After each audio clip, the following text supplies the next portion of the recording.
Hey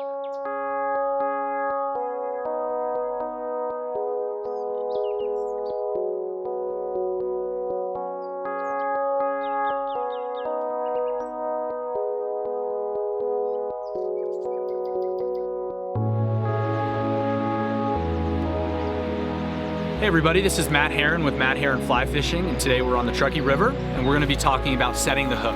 Now when we teach setting the hook to beginners, intermediate, even advanced anglers, there's four main things you want to keep in mind. The first is, what direction are you going to set the hook? The general rule of thumb is set towards their tail. That may change a little bit depending on which way the fish is moving. Sometimes they move downstream to eat a dry, but the direction is huge. The second thing is how much power you give that hook set. If you're fishing light tippet 6X tiny dries, you might back off a little. If you're stripping or swinging streamers with, say, 15-pound tests, that hook set after the fish eats is going to be a little more aggressive. Third is our reaction time to setting the hook. Generally, when you're indicator fishing, tight line, check nymphing, that reaction time needs to be instant. If you're fishing a big hopper or big dry, that reaction time is going to be slowed a little bit so that fish can get that fly in its mouth. And fourth, what we're going to be talking about today in detail is how far we actually set the hook. Is it a short movement? Is it a long movement? And everything between. So today, that's what we're going to cover, and hopefully you pick up a few things that you can take with you.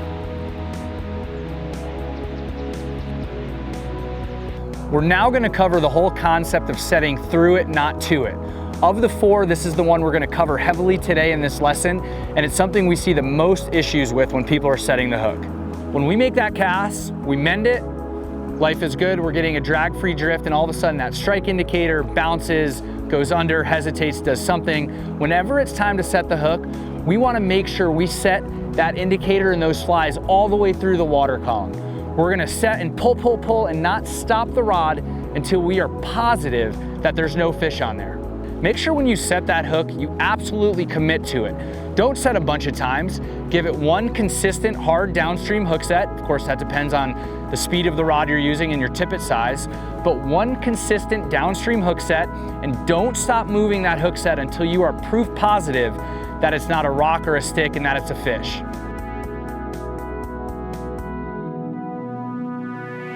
So to recap this whole concept of setting through it, not to it, I can't hammer home enough how important it is to commit to that hook set and pull all the way through it until you are positive it's not a fish.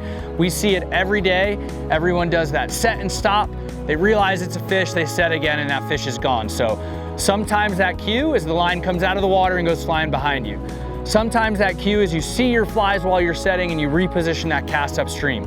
I don't really care how far you bring it. Just make sure you bring that hook set far enough downstream. You're positive there's not a fish on there.